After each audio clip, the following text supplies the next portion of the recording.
Varmas cooperative സ്റ്റഡീസിൻ്റെ YouTube ചാനലിലേക്ക് എല്ലാവർക്കും സ്വാഗതം. KCS റൂൾസിൻ്റെ അമെൻഡ്മെൻറ്റ് വന്ന കാര്യങ്ങളെപ്പറ്റിയാണ് നമ്മൾ കഴിഞ്ഞ ക്ലാസ് മുതൽ നോക്കിക്കൊണ്ടിരിക്കുന്നത്.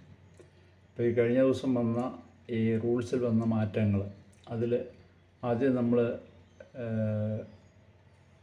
റൂള് 2 കാര്യങ്ങളെല്ലാം നമ്മൾ പറഞ്ഞു. അത് കഴിഞ്ഞ് പ്രധാനമായിട്ട് കഴിഞ്ഞ ക്ലാസ്സിൽ പറഞ്ഞത് ഈ രജിസ്ട്രേഷൻ ഫീസിലുള്ള വർധനവ്, അതും നമ്മൾ കണ്ടു. അത് കഴിഞ്ഞ് ഇന്ന് നമ്മൾ നോക്കുന്നത് റൂള് 3, അതായത് റൂള് 3 നമ്മൾ കഴിഞ്ഞ ക്ലാസ്സിൽ പറഞ്ഞാണ്. റൂൾ 4 ആണ്, രജിസ്ട്രേഷനെ സംബന്ധിച്ചാണ് പറയുക. Rule 4 close 2 for the words, brackets, letters and symbol in clause A to E, the words, brackets, letters and symbol in clause A to F shall be substituted. അതായത് നിലവിൽ KCS റൂൾസിൽ റൂള് 4, അതായത് registration എന്ന് പറയുന്നതാണ് rule 4. ആ ഭാഗത്ത് രണ്ടാമത്തെ ക്ലോസിൽ A to E എന്നുള്ളതാണ് കൊടുത്തിരിക്കുന്നത്. ക്ലോസസ് A to E എന്ന് പറയുന്നുണ്ട്. അത് ഇങ്ങനെയാണ് പറയുന്നത്: the registrar shall then examine application and the bylaws in order to satisfy the conditions specified in clauses A to E of section 7 and rule 3 are satisfied എന്നാണ് പറഞ്ഞിരിക്കുന്നത്. Close 2 പറഞ്ഞിരിക്കുന്നത്. അതിൽ A to E എന്നുള്ളത് കൂടാതെ F എന്നും പറഞ്ഞ് ഒരു ക്ലോസും കൂടെ ആഡ് ചെയ്യുകയാണ് ചെയ്യുക, സബ്സ്റ്റിറ്റ്യൂട്ട് ചെയ്യുന്നു. അപ്പം A to F ആണ് നമ്മൾ സെക്ഷൻ 7 വന്നിരിക്കുന്ന സെക്ഷനാണ്. സെക്ഷൻ 7 അതിൽ വന്നിരിക്കുന്ന പുതിയ അമെൻഡ്മെൻറ്റിൽ വന്നിരിക്കുന്നത് ഭേദഗതി നമ്മൾ നോക്കണം. രജിസ്ട്രേഷനെ സംബന്ധിച്ചാണ് സെക്ഷൻ 7 പറയുന്നത്. അതിൽ ഈ ഒന്നാമത്തെ സബ്സെക്ഷനിൽ ഈ A to E എന്ന് പറയുന്ന ക്ലോസിന് ശേഷമായിട്ട് F ചേർത്തിരുന്നു.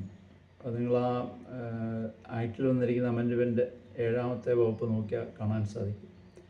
എന്താണ് F എന്ന് പറയുന്നത്? നിർദ്ദിഷ്ട വായ്പാ സംഘങ്ങൾ ഏറ്റവും കുറവ് ഓഹരി മൂലധനമായി 2.5 ലക്ഷം രൂപ സമാഹരിച്ചെന്നും വായ്പേതര സഹകരണ സംഘങ്ങൾ 1 ലക്ഷം രൂപ സമാഹരിച്ചെന്നും, എന്നാൽ SC/ST സംഘങ്ങളും ഫിഷറി സംഘങ്ങളും വനിതകളുടെ സഹകരണ സംഘങ്ങളും പാരമ്പര്യ വ്യവസായ സഹകരണ സംഘങ്ങളും ഈ ക്ലോസുകൾ ബാധകമാകുന്നതല്ല എന്നും ആണ് അതിനകത്ത് വന്നിരിക്കുന്നത്.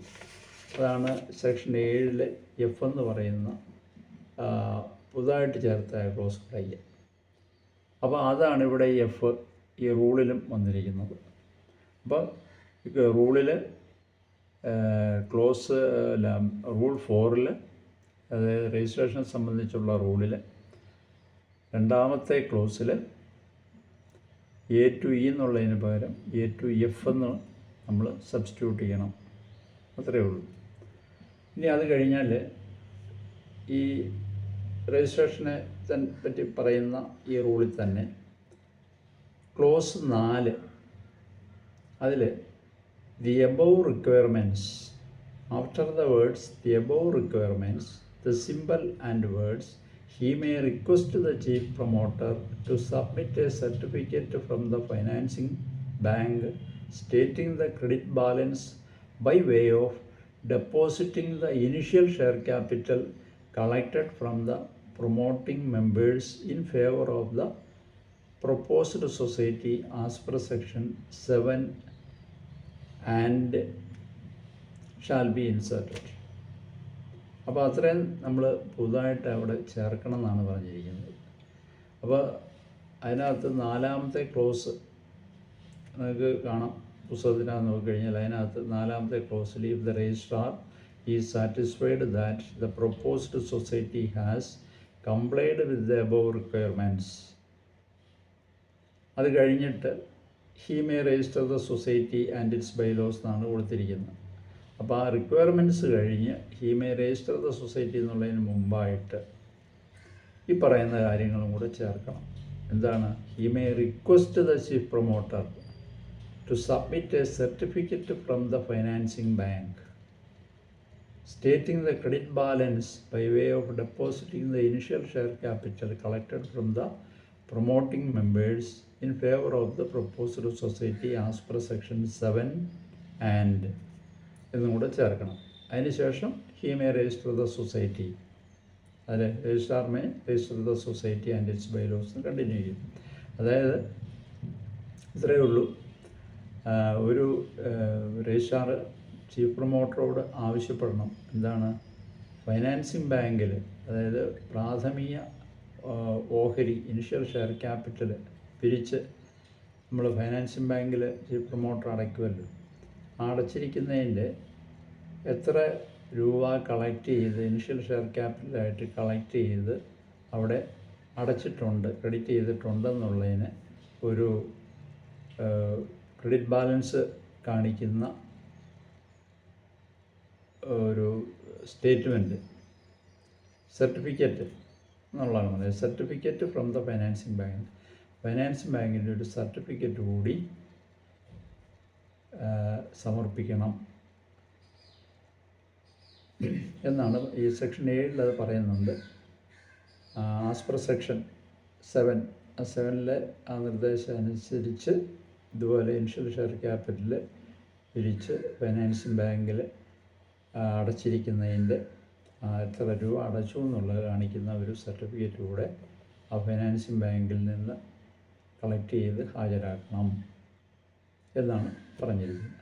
അടുത്ത ഇൻക്ലോസ് 6, ഈ 4ാമത്തെ റൂളിൽ തന്നെ, രജിസ്ട്രേഷനെ സംബന്ധിക്കുന്ന റൂളിൽ തന്നെ 6ാമത്തെ ക്ലോസിൽ ഫോർ ദ വേർഡ്സ് 90 days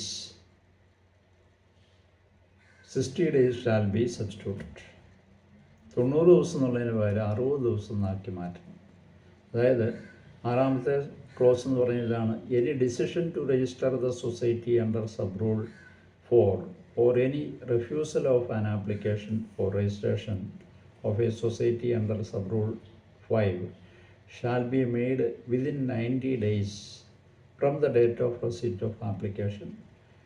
അപ്പോൾ ആപ്ലിക്കേഷൻ കിട്ടി 90 ദിവസത്തിനകം ഒന്നുകിൽ സംഘം രജിസ്റ്റർ ചെയ്യണം, അല്ലെങ്കിൽ ആ സംഘം രജിസ്റ്റർ ചെയ്യാൻ പറ്റത്തില്ല എന്നുള്ള കാര്യം നിരസിക്കണം എന്നുള്ളതാണ് പറഞ്ഞിരിക്കുന്നത്. അപ്പോൾ ആ സമയപരിധി അവിടെ നമ്മൾ 90 എന്നുള്ളത് കുറച്ചു, റൂളിനകത്ത് 60 days എന്നാക്കി. അത് നോട്ട് ചെയ്യേണ്ട ഒരു കാര്യമാണ്. Any decision to register the society under sub rule 4 or any refusal of an application for registration of a society under sub rule 5 shall be made within 90 days എന്നുള്ളതിന് പകരം within 60 days from the date of receipt of application. Application കിട്ടി 60 ദിവസത്തിനകം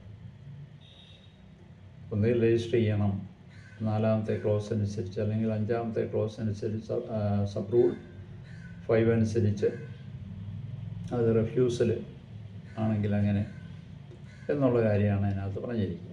ഇനി after close 7, ഇതിനകത്ത് തന്നെ 4ാമത്തെ റൂളിൽ, registration സംബന്ധിക്കുന്ന റൂളിൽ തന്നെ 7ാമത്തെ ക്ലോസിന് ശേഷം ഒരു പുതുതായിട്ടൊരു ക്ലോസും കൂടെ വരികയാണ്, 8ാമതൊരു ക്ലോസ്. അതാണ് in societies where online system has been implemented, the submission of application for registration and the remittance of fee and all other transactions relating to it shall be processed through such online system. The online system has been implemented. സഹകരണ സ്ഥാപനങ്ങളിൽ online system implement ചെയ്ത് കഴിഞ്ഞാൽ application, രജിസ്ട്രേഷനുള്ള ആപ്ലിക്കേഷനും അതുപോലെ തന്നെ അതിൻ്റെ ഫീസും അത് സംബന്ധിക്കുന്ന എല്ലാ ഇടപാടുകളും ഓൺലൈനായിട്ട് വഴി തന്നെ പ്രോസസ്സ് ചെയ്ത് കൊടുക്കണം എന്നുള്ളതാണ്. In societies where online system has been implemented, the submission of application for registration and the remittance of fee and all other transactions relating to it shall be processed through such online system. ഇനി അത് കഴിഞ്ഞ് ഈ rule 4 തന്നെ last ഒരു കാര്യം കൂടെ പറയുന്നുണ്ട്. After rule 4A the following rule shall be added. 4A എന്ന് പറയുന്ന ഒരെണ്ണം ഇപ്പം നിലവിലുണ്ട്. അതായത് manner of issuing certificate if the registration certificate is irrecoverably lost. Registration certificate നമുക്ക് തിരിച്ചു കിട്ടാത്ത വിധം നഷ്ടപ്പെട്ട് കഴിഞ്ഞാൽ എങ്ങനെയാണ് ഒരു പുതിയ സർട്ടിഫിക്കറ്റ് ഇഷ്യൂ ചെയ്യുന്നതിന് വേണ്ടിയിട്ടുള്ള നടപടി എന്നുള്ളതാണ് പറഞ്ഞിരിക്കുന്നത്. അത് കഴിഞ്ഞിട്ട് ആ 4A ശേഷം 4B എന്നും പറഞ്ഞ് ഒരു ക്ലോസും കൂടെ, ഒരു സബ് റൂളും കൂടെ വരികയാണ് ചെയ്യുന്നത്. സബ് റൂൾ 4B എന്താണ്? After rule 4A rule 4B എന്നാണ് പറയുക. സബ് റൂളല്ല, റൂൾ 4B. എന്താണ് 4B? Manner of issuing certificate in the event of change of name of society. സംഘത്തിൻ്റെ പേരിൽ മാറ്റം വരുത്തി കഴിഞ്ഞാൽ ഒരു സർട്ടിഫിക്കറ്റ് ഇഷ്യൂ ചെയ്യുന്നതിന് എങ്ങനെയാണെന്നുള്ളതാണ്. In the event of change of name of a society the certificate to be issued by the registrar under subsection 2 of section 10 shall be in form number 3B of appendix 2 to this rules. ഈ rule പ്രകാരം appendix 2-ൽ 3B എന്ന് പറയുന്ന ഫോമിൽ ഒരു certificate എന്താണ്, ഈ സംഘത്തിൻ്റെ പേര് മാറ്റിയിരിക്കുന്നു എന്ന് കാണിക്കുന്ന ഒരു സർട്ടിഫിക്കറ്റ് രജിസ്ട്രാർ ഇഷ്യൂ ചെയ്യും. ഫോം 3Bയിലാണ്. അത് സെക്ഷൻ 10 ആണ് ഇതിനെപ്പറ്റി പറയുന്നത്, change of name of society. അതനുസരിച്ചാണ് ഈ റൂളിൽ ഇവിടെ മാറ്റം വന്നിരിക്കുന്നത്. 4B എന്ന് പറയുന്ന ഒരു റൂളും കൂടെ പുതുതായിട്ട് ചേർത്തിരിക്കുന്നു എന്നാണ്.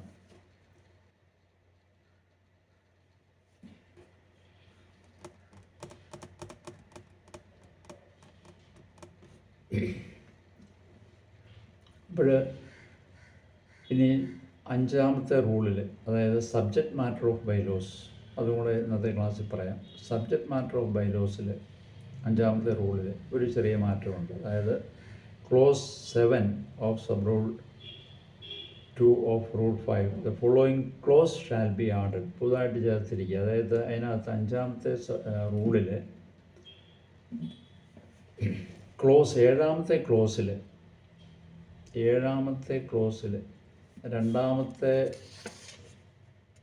5ാമത്തെ റൂളിൽ 2ാമത്തെ സബ് റൂള് 7ാമത്തെ ക്ലോസിൽ വരെയാണ് നിലവിലുള്ളത്. അത് കഴിഞ്ഞ് പുതുതായിട്ട് 8ാമതൊരു ക്ലോസും കൂടെ ആഡ് ചെയ്യുന്നു.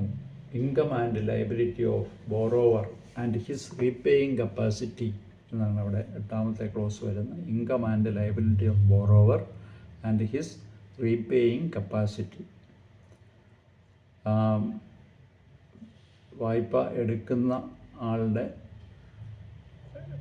സാമ്പത്തിക സ്ഥിതി, അതുപോലെ ബാധ്യത, തിരിച്ചടയ്ക്കാനുള്ള കഴിവ്, ഇതെല്ലാം അതിനെപ്പറ്റിയാണ് പറയുക. റീപേയിങ് കപ്പാസിറ്റി അത് ആണ് 8ാമത്തെ ക്ലോസിൽ പറയുന്നത്. Income and liability of borrower and his repaying capacity. അതിങ്ങനെ പുതുതായിട്ടൊരു 8ാമത്തെ ക്ലോസും കൂടെ വരുന്നു. ഇനി നമുക്ക് റൂൾ 9 ആണ് നോക്കേണ്ടത്. റൂൾ 9 എന്ന് പറയുന്നത് procedure regarding amendment of bylaws. Bylaw amendment സംബന്ധിക്കുന്ന പ്രൊസീജിയറാണ് റൂൾ 9. അതിൽ വന്നിരിക്കുന്ന മാറ്റങ്ങളെപ്പറ്റി നമുക്ക് അടുത്ത ക്ലാസ്സിൽ നോക്കാം. അപ്പോൾ ഈ ക്ലാസ് നിങ്ങൾ ഇതിൽ പറഞ്ഞിരിക്കുന്ന കാര്യങ്ങളെല്ലാം നിങ്ങൾ ഈ റൂളിൽ വന്നിരിക്കുന്ന മാറ്റങ്ങളെല്ലാം ശ്രദ്ധിച്ച് പഠിക്കുക. എന്തെങ്കിലും സംശയങ്ങളുണ്ടെങ്കിൽ നിങ്ങൾക്ക് കമൻറ്റ് ബോക്സിൽ ചോദിക്കാം. ഈ വീഡിയോ ഇഷ്ടപ്പെട്ടെങ്കിൽ ലൈക്ക് ചെയ്യുക, മറ്റുള്ളവർക്ക് ഷെയർ ചെയ്യുക. അടുത്ത ക്ലാസ്സിൽ കാണാം.